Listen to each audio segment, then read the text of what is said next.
Kajian Islam.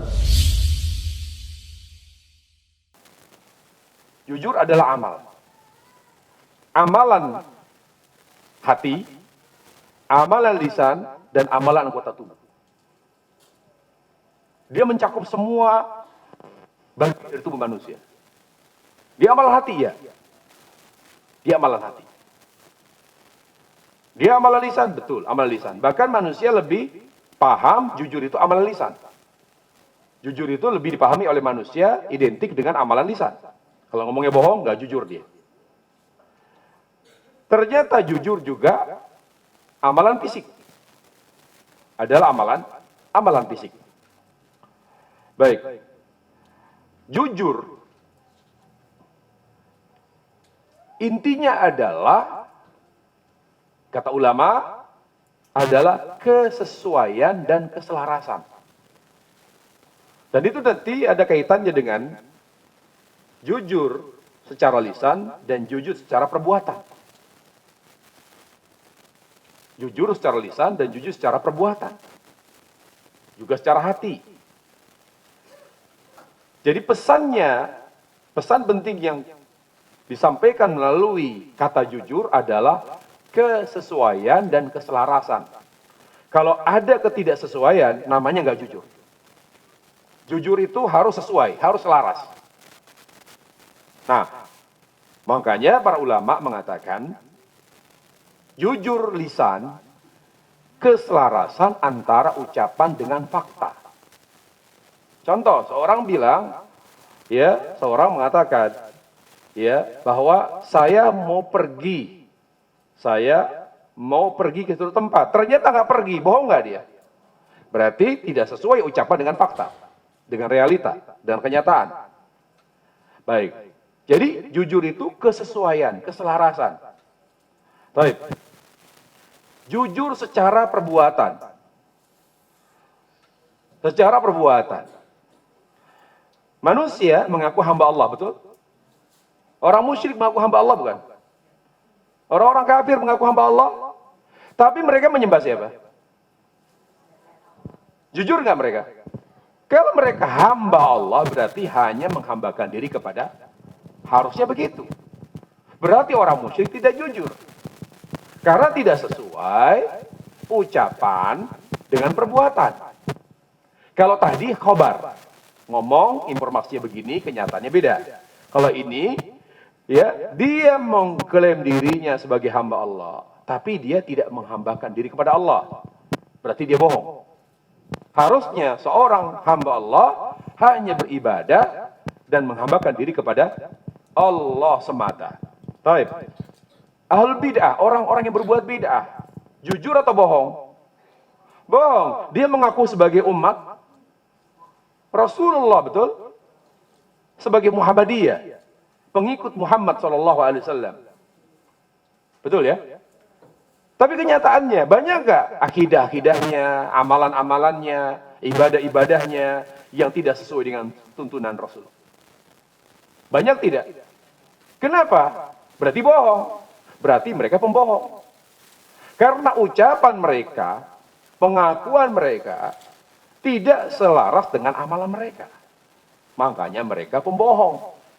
Jadi siapa yang jujur?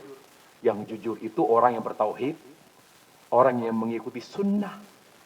Itu orang yang jujur. Orang yang jujur.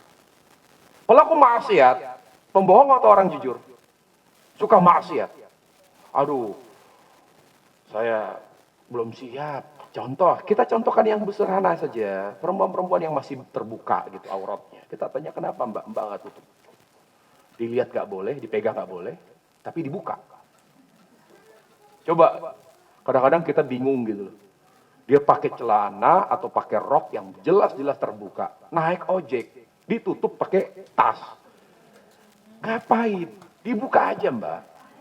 Karena mbak memang pakai penutup yang sifatnya bahannya kurang.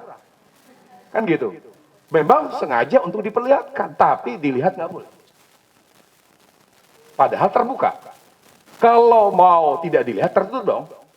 Kenapa tidak boleh dilihat? Kenapa tidak boleh dipegang? Kenapa tidak boleh sentuh? Kenapa? Karena dia membuka, membiarkan terbuka. Kalau tanya, Mbak, tutup aurat. Sampai kadang-kadang harusnya ada semacam teguran keras bagi mereka yang belum berhijab. Dia orang kelas 2 loh. Sama kedudukan dengan perokok. Dia orang kelas 2 dia. Dia nggak bisa ngerokok di sembarangan tempat dia. Di wilayah merokok. Udah di situ di ruangan. Kalau keluar udah nggak boleh ngerokok.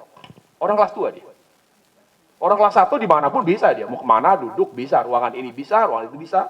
Sama dengan wanita. Coba masuk masjid. Wilayah khusus wajib. Wilayah ini, wah sebarang siapa masuk wilayah wajib berbusana muslim. Wah, Mbak, boleh pakai jilbab, boleh pakai ini, pinjam dulu sebentar. Nanti keluar masjid baru buka lagi. Berarti orang kelas 2 dia. Apakah nunggu meninggal dunia dulu baru dihijabin? Mayatnya perempuan aja ditutup auratnya. Itu mayatnya. Masa nunggu mati? Masa nunggu sampai meninggal baru tutup?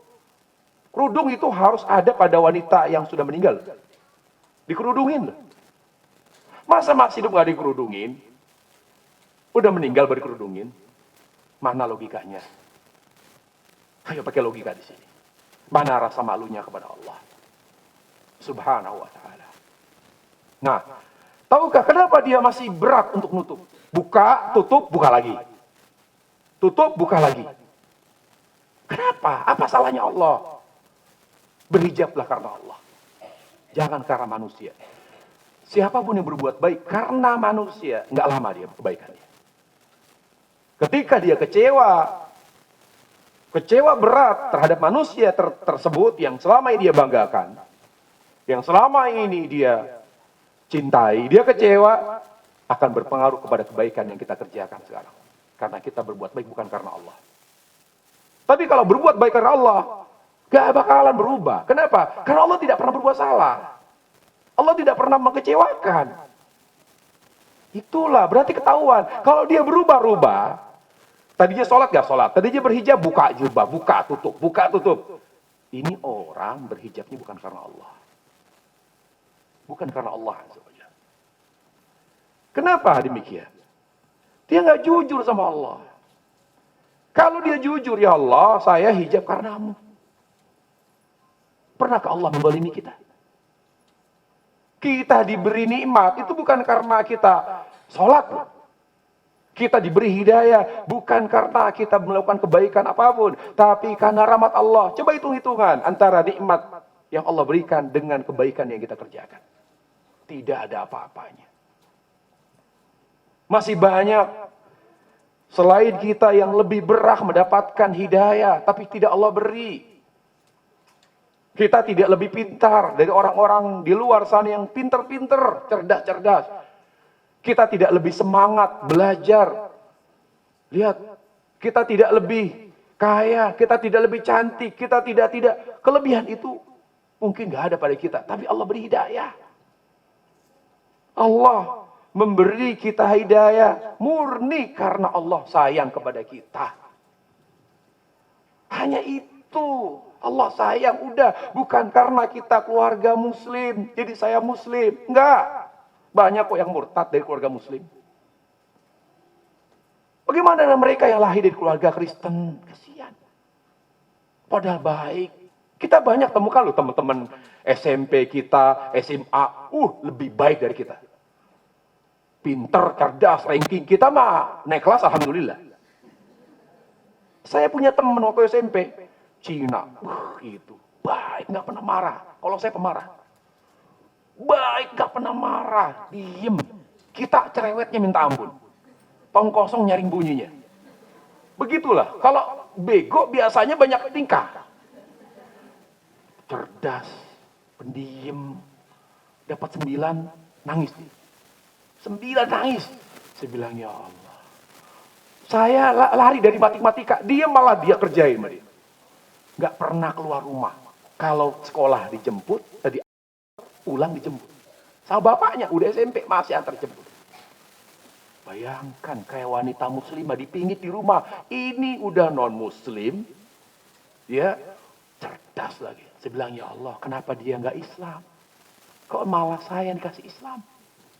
Coba bayangkan. Kenapa? Karena Allah pilih kita. Coba ibu gak usah lihat sekarang yang udah berhijab sekarang. Oh, kelihatan aja rapi.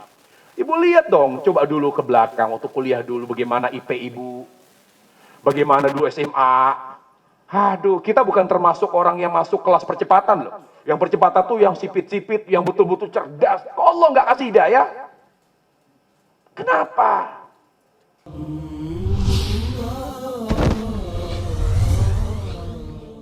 Kajian Islam.